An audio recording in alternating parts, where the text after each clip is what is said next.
Welcome to New View Advice. I'm your host, Amanda DeRocher, and I invite you to join me here each week as I offer advice on how to move through whatever problem or trauma is holding you back from living life to the fullest. Let's get started.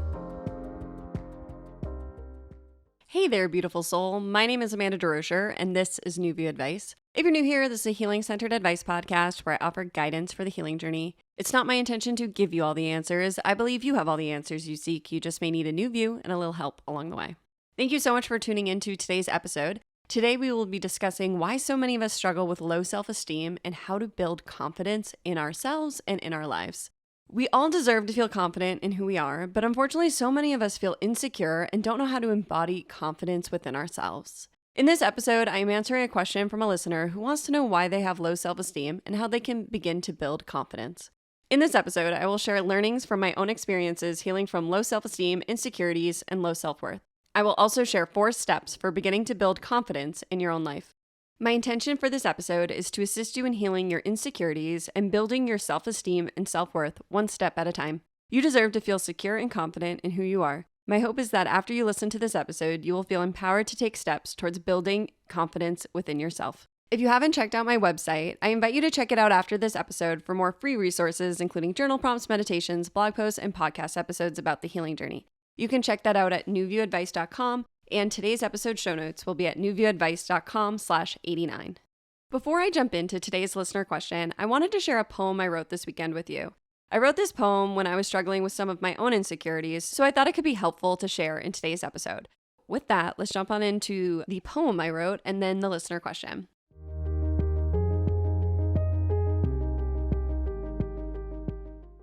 So this is a poem I wrote over the weekend. I was feeling insecure in my own life. I still struggle with insecurities, and they don't run my life anymore. At one point in my life, they definitely ran my life, but there are still times I find myself feeling insecure and feeling just like I'm not enough. So I wrote this poem, and in honor of all of us who struggle with insecurities, this poem is dedicated to all of us.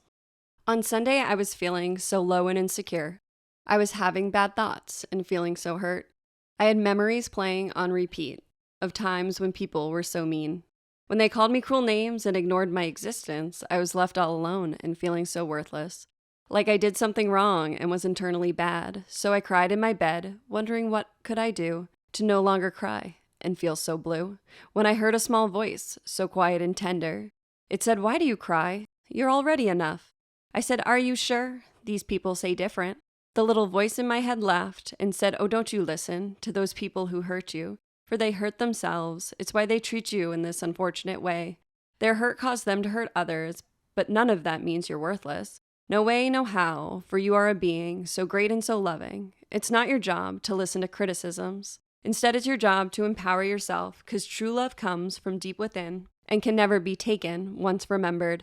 So lift up your chin and say real loud, I love myself always and am enough and worthy. 'Cause you, my darling, should be very proud, for you have overcome so much suffering and stand apart from the crowd. You've remembered to follow your heart, which most people never even dare start. So go about your day with a new perspective that life is a gift and those insecurities no longer serve you. For you are ready to step on a new path filled with wonder and awe and epic delight. So remember those fears are all in the past, and today you can be new and be free at last. I thanked the voice for the pep talk and got on my way to something new and enjoying my day. Thank you for letting me share that with you. I found that helpful when I was feeling low, so I hope it helps somebody out there as well, because that poem's not just about me, it's about all of us. We're all always enough, worthy, lovable, and if you're here healing, I just honor the path you're on because it can be challenging at times to look at our deepest insecurities, but it's also truly liberating. So with that, let's jump on into today's listener question.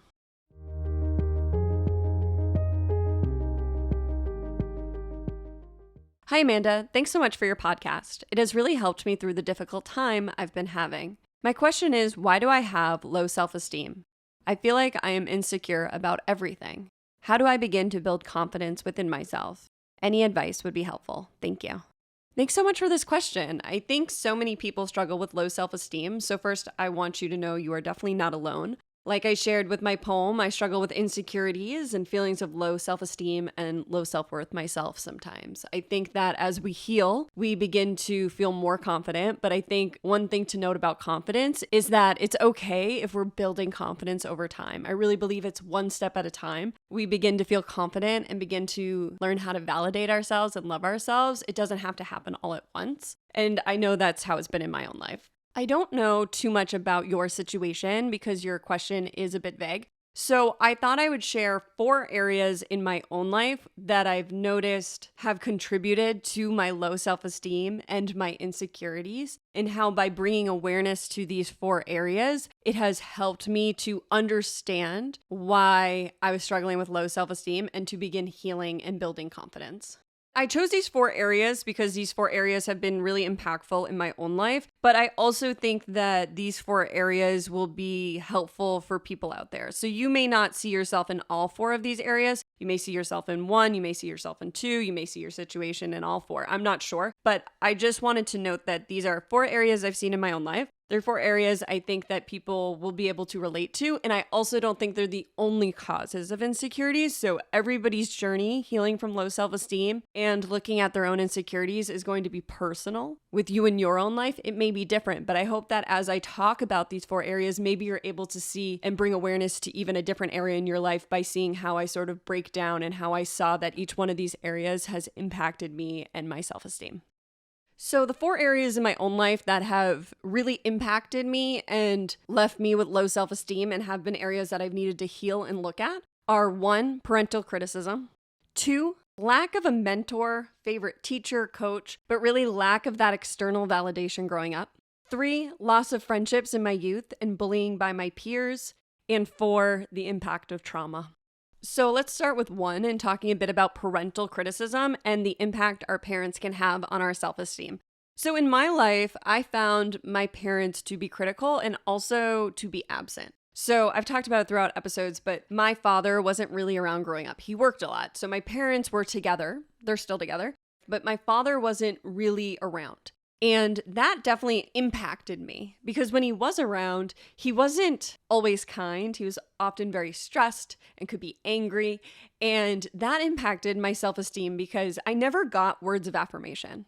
I never got, Amanda, you're doing great. Amanda, you're doing enough. If anything, I received criticism from my father. And the same would go for my mother, is that when I was growing up, I received a lot of criticism. The words I received left me feeling like I wasn't enough.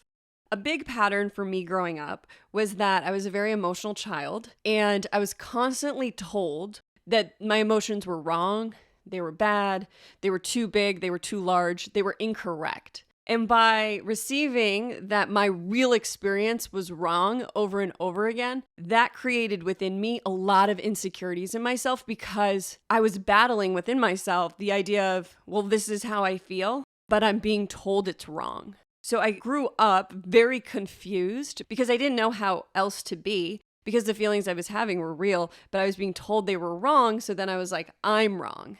Throughout different episodes, I talk about the difference between shame and guilt. And shame is internalizing I am bad, I am wrong, but it's taking on a mistake or an experience rather than guilt, which is I did something bad. I did something wrong, meaning that you can see that that's outside of yourself. And shame is an internalization of these different experiences we have. And so throughout my life, I felt a lot of shame for who I was. And a lot of that began within my family structure.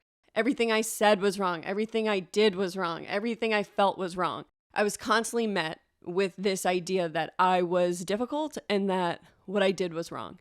So that didn't help me to build self-esteem because self-esteem and confidence comes from the validation that we're doing okay, we're on track, that we're learning, and that everything we're doing is just part of a big learning experience. Instead, I internalized that I was wrong and I was off track and that I couldn't get back on track because everything I did was wrong. So I think that having critical parents, absent parents, negative parents, depressed parents can really impact our own self-esteem. So I wanted to mention that one and how I noticed in my own life. I've really had to heal that and to validate myself along the way that a lot of the feelings I had when I was a child, actually every feeling I had, was valid. Even if in a certain circumstance it may have seemed quote unquote wrong, it was always valid. It was always coming from somewhere. And what I needed at the time were adults who helped me to see why I was feeling the way I was and taught me how to be in good relationship with my feelings. But instead, I was criticized a lot, and that really has impacted me to this day.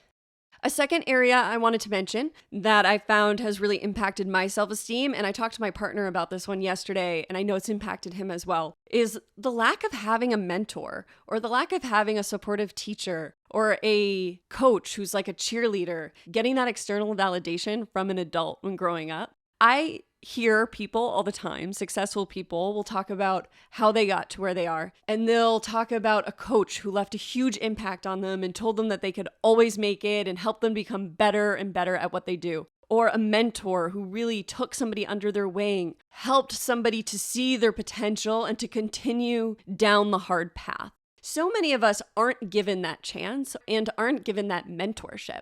And I've found that to be really detrimental in my own life. And I know my partners felt that way too, that he never felt like he had mentorship or he never felt like he had guidance. And so he's blamed himself for certain things that are really outside his control and certain things that he never could have known. And I've done the same thing where you end up blaming yourself for mistakes you made, but it's like you didn't have anybody to show you any way different. So you've just been learning on your own. So you don't need to blame yourself for making a mistake. But sometimes when we get to certain ages, we feel like we should be at different places in our lives. You know, I know my partner and I feel that way a lot, that we're learning how to not judge where we are with our lives. And one thing we've noticed is that much of what we do in various aspects of our lives, we've had to learn on our own with little guidance. And I think guidance and having that supportive person can really help with self-esteem. And if you haven't had it, it can really contribute to low self-esteem.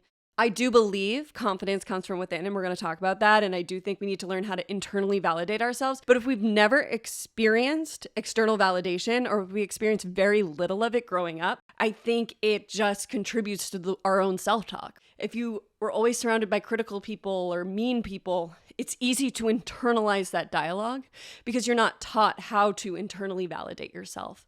You know, for me growing up, I didn't ever have a teacher who I can look back and say, oh, that teacher made a difference in my life. But I have friends who do. I have friends who are teachers because they had a teacher who made such a difference in their life. And I can just see how having that adult figure growing up who was a positive influence can really impact people in a positive way.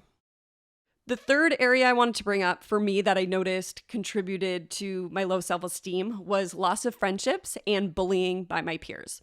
And so I called this one out specifically because I was thinking about it yesterday and I was like, have I always been this insecure? I've definitely worked through a lot of insecurity, but I still struggle with insecurities for sure. When I was thinking about it, I realized prior to the 5th grade, I actually wasn't so insecure. I wasn't perfect. I had a lot of my own demons still at a young age, but I wasn't so insecure. I was comfortable with my peers. I was able to put myself out there socially. I was able to be funny and I had opinions and I was proud of them and I was kind of proud of who I was. And for me, at the end of the 5th grade, I had a friend whose sister died. And that was a very traumatic and confusing time for me. The way that death was handled in my life was not very helpful. It had a ripple effect, honestly, on the rest of my life. And what I found through that experience is through that death, I became depressed and I had a lot of hard feelings. And nobody had space for those feelings. My family felt I had too many feelings. And my friends felt that I had too many feelings. And the girl whose sister died was my age, so she was in my grade. And everybody thought that I was being selfish and that only she should have so many hard feelings. I look back and I think, oh my gosh, I don't know why people can't just be empathetic to a 10-year-old who's depressed about learning about death for the first time, but whole nother topic for another episode. But that experience caused me to lose a lot of friends. And for me, it was because of this grief I experienced. But in your own life, you might have a moment where you were secure before and then you felt insecure ever since. And I just think that finding those moments can be really helpful when healing, because for me, it first took seeing that middle school, I was really insecure.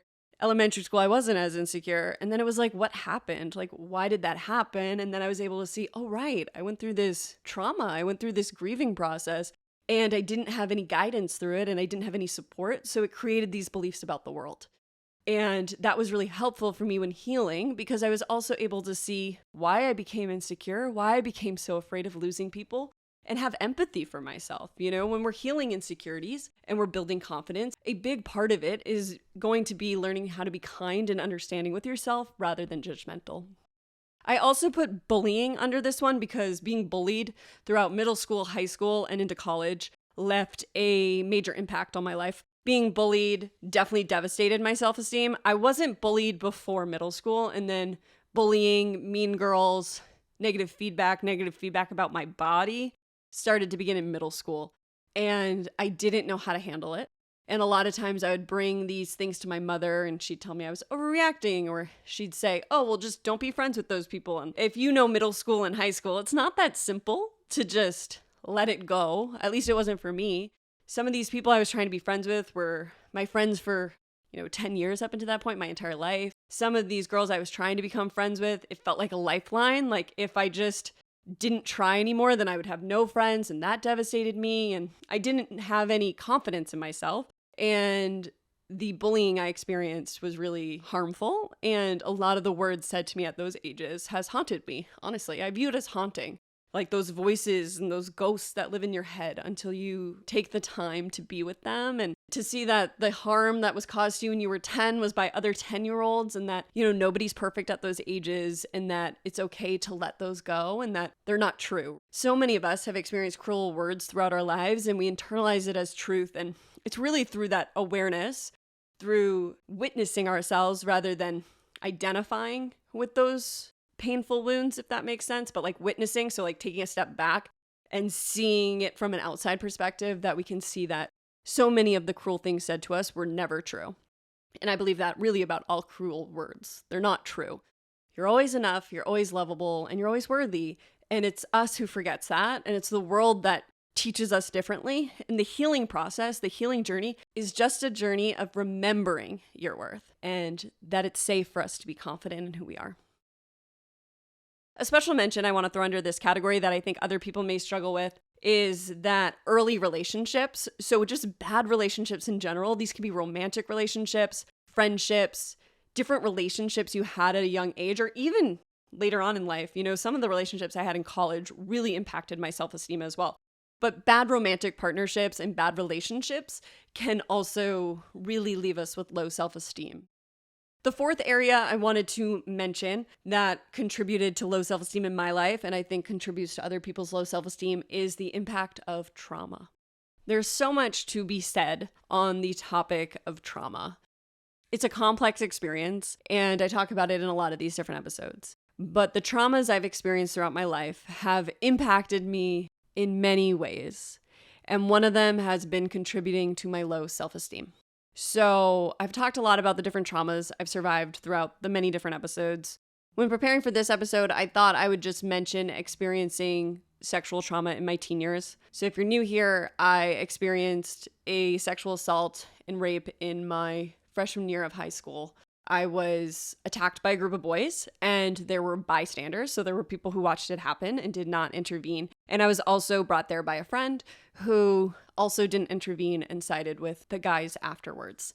I mention all those pieces because what happens with trauma is that we create beliefs about ourselves and the world in an instant, and they dictate the rest of our life until we heal that trauma, until we look at that trauma, until we process the pain and the experience. And very often a part of healing from trauma is healing the fact that something happened that you could not control. So what happened to me when I was a teenager, when I was 14, I could not control what happened. But in that moment, I created a lot of beliefs about myself because that's what we do. We want to think that there's something we could have done to prevented what happened. And so we create beliefs so it won't happen again. For me, I developed extreme low self-esteem after this experience. I can't even put into words how devastating experiencing that was.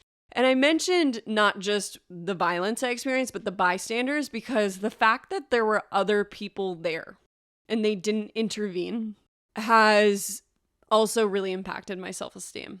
And I know I'm not the only one who's experienced a trauma or experienced something in life that other people saw and didn't say anything. So that's why I'm bringing it up. And I'm bringing it up because it took me a while to really understand how that bystander effect has created a lack of confidence in myself, low self-esteem, and a fear, honestly, of other people. And you may have not experienced what I experienced. And I left trauma for last because I think every one of these areas has impacted me deeply. So I don't think that the horrific trauma I survived was worse than my parental criticism. I think my parents' criticism created just as many negative beliefs about myself as this horrific trauma I survived. So I want you to understand that if you hear my story and you're like, well, I didn't survive something like that, that's fine. I'm glad you didn't. And I also believe that so many different things can contribute to low self-esteem. I just wanted to bring up trauma because I do know how much it's impacted me and my confidence in myself. I also want to just go back to the bystander thing real quick because I think another place that the bystander effect happens is within family structures. So you may find as you're healing that realizing you were like screamed at by your mother and nobody ever intervened was really painful for you. Or that you had a brother who used to beat you up and nobody would say anything and that was really painful. Or you had a father who physically abused you and nobody stood in, but people saw it. You may find you have to heal those other layers too of people knowing, people who you trusted knowing that you were experiencing this trauma and not intervening, not standing up, not stepping in on your behalf. And when we experience that, when we experience a world that mirrors back to us that they're not going to take care of us, it can contribute to low self-esteem. So I just wanted to mention that here today. So now you may be wondering, okay, I see some areas of my own life that may have impacted me. How do we build confidence? How do I heal from this low self-esteem? So step one, I would say would be self-awareness. So it's what I just described. It's looking at your fears, your insecurities, the moments you feel like you have low self-esteem. Are you more anxious in social settings? Do you feel like you have higher self-esteem by yourself? Or do you have high self-esteem at work, but low self-esteem with your family? Begin pinging and paying attention to when you feel like you have low self-esteem and when your insecurities are the strongest. And I also want to quickly mention that what I just described in the beginning part of this episode is years worth of self-awareness. I did not come to all that self-awareness overnight. It has been years of me peeling back the layers, understanding why I'm the way I am, and then seeing how all these different elements of my life have contributed to who I am, contributed to my low self-esteem and my lack of confidence. And that has taken time. So I'm not sure where you're at on your healing journey, but when we're beginning to become self-aware, we want to peel back the layers one by one. So you want to ask yourself, say you're insecure when you're at work. I would just start asking myself, why am I so insecure here? Why does this particular person make me insecure? And just start paying attention to what comes up. Does a specific memory come to mind? And if a memory pops in your head of a teacher being cruel or a mean girl, or a small parental criticism, don't judge it. Don't think it needs to be something bigger or that the memory that's coming up is quote unquote nothing. Trust what comes up. It's coming up for a reason. There's likely emotion still behind that experience. You may even say to yourself, oh, I've already healed that. If it's coming up again, allow it up again. Allow yourself to see what else is there. I've really learned this through healing from trauma, is that it's so layered and there's so many different pieces that want to be witnessed and healed and so many different feelings that aren't able to be felt in that moment that I've had to just trust when a layer arises. It just is what it is. And the more I allow it up and I don't judge it, the easier it is for me to process and the more loving I am towards myself. It's really those judgments we have of ourselves that can keep us stuck and keep us from peeling back the layers. I view self-awareness like an onion, healing like an onion, where the core of that onion is really our remembrance of our enoughness, of our worthiness, of our lovability, of our amazingness, right? Our power. And the world, our families, our relationships, and ourselves have put layers over that enoughness. Layers of lies, layers that have formed a hardened shell around us. And when we choose to step upon the path of healing, we begin to peel them back and be like, oh, I no longer want to play that story. Or I no longer want to believe that phrase because that's a lie. Say you internalized, I'm stupid. And you realize that's because you had a father who called you stupid all the time. And then you may be like, I don't really want to internalize that anymore. But you likely have to allow yourself to see that your father called you stupid, have a lot of feelings about having a critical parent, having a parent who instead of supporting you and uplifting you, tore you down and made you believe something cruel about yourself. That involves a healing process. And once you fully feel like you've honored that experience, you can peel back that layer. And the great thing about peeling back layers is that once we peel them back, they're gone. They're gone for good. We no longer need to carry that baggage anymore. And then there's often another layer and another layer. And it's not to say there's another and another layer to intimidate you. It's just to understand that if a new layer arises, no need to judge it. No need to be angry at yourself. Why? Why is this still bothering me? It's just understanding it's just part of the process. And it's how our consciousness and our bodies are able to help us to heal, because we can't heal everything at once. Because truly what happens at each stage, with each layer we peel back, we build more self-love, we build more confidence, we build more worthiness. And with that new level of love, we're able to look at the new layer in a new way.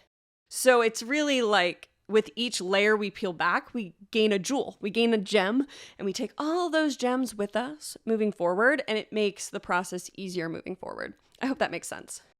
Okay, my second piece of advice for building self-confidence is when you begin having self-awareness, you're going to have some uncomfortable feelings come up. And I invite you to be with yourself and be with those feelings and find ways to process those feelings. So this weekend, when I was having difficult feelings around insecurity, I wrote a poem. Creativity is one of my favorite tools for feeling my feelings. I find that I sit down with my pen and I'm upset, and then by the end of writing a poem, I feel much better.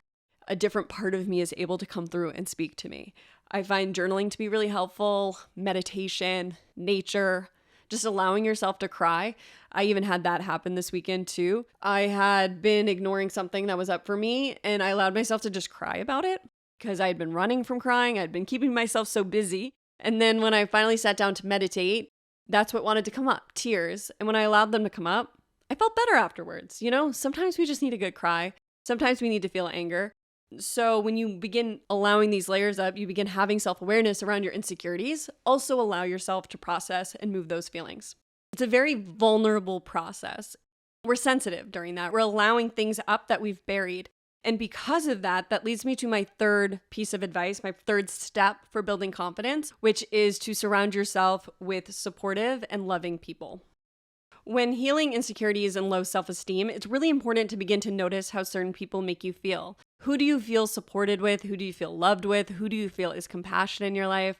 Surround yourself with people who uplift you. Spend time with the people who assist you in feeling better about yourself. So this may be friends, family, a loving partner. This may be a coworker.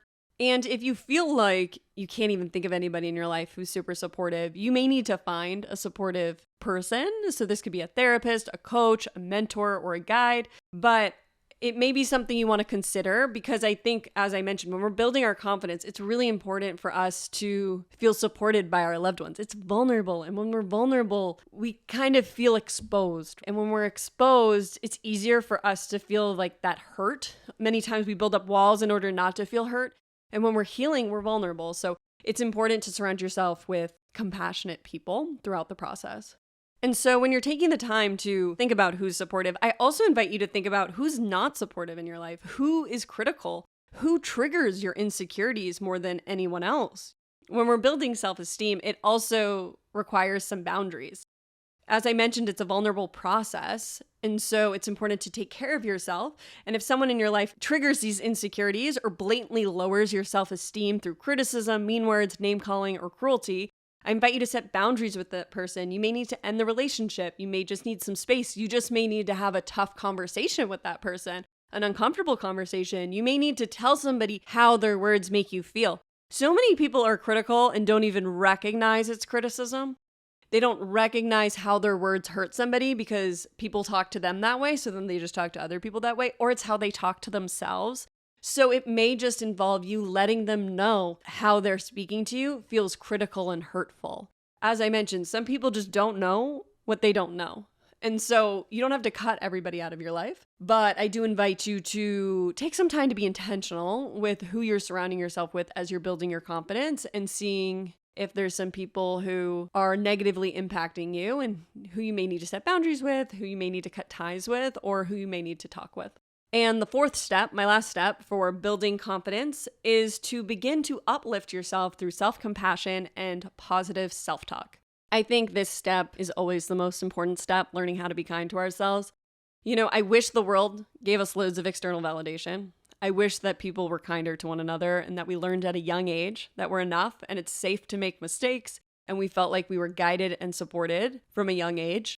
Unfortunately, for so many of us, this is not the case. So this is why learning how to build self-confidence within is so important.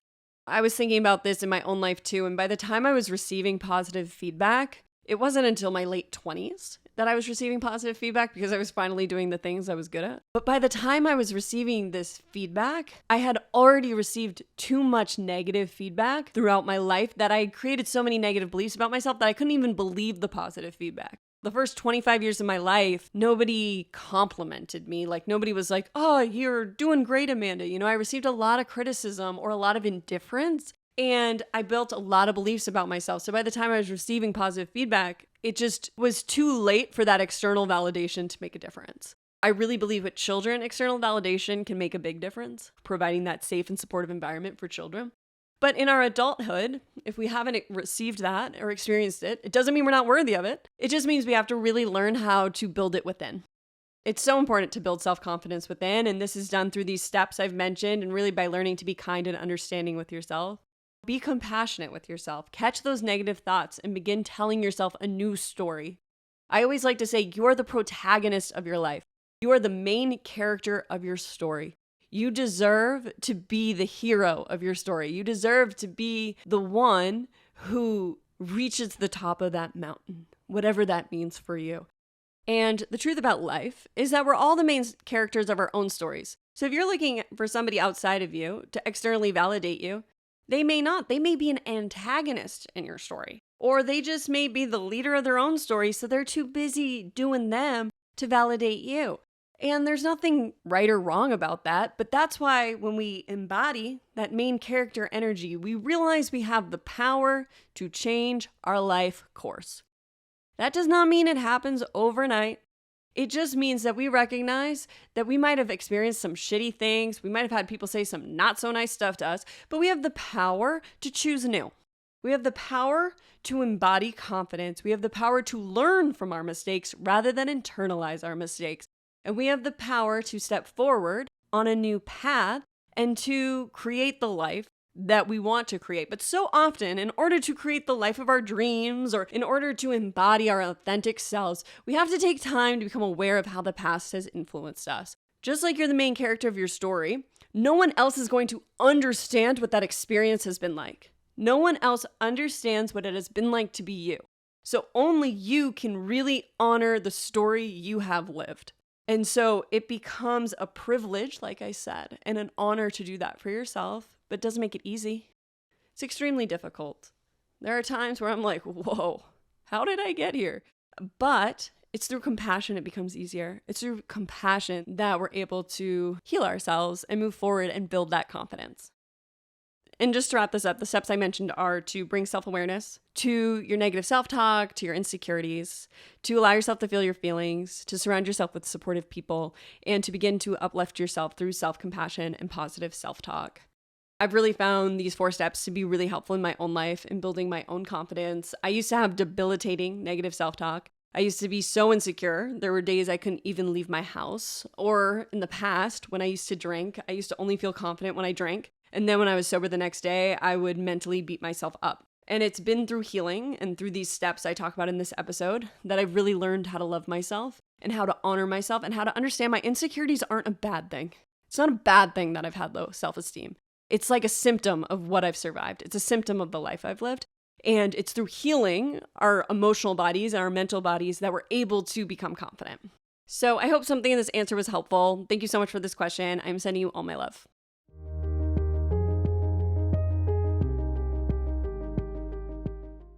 Thank you so much for joining me for today's episode of New View Advice. Today we discussed why so many of us struggle with insecurities and low self-esteem and how to begin building confidence. If you haven't already, I invite you to leave New View Advice Podcast a 5-star rating and subscribe to the podcast. Reviews and ratings and subscribers really help to bring more people to the podcast and help me to continue creating more content. So if you enjoyed today's episode, I would love you to leave a 5-star review and subscribe to the podcast. Thank you again for joining me for another episode of New View Advice. As always, I am so grateful to offer you a new view on whatever you may be going through. Sending you all my love. See you next time.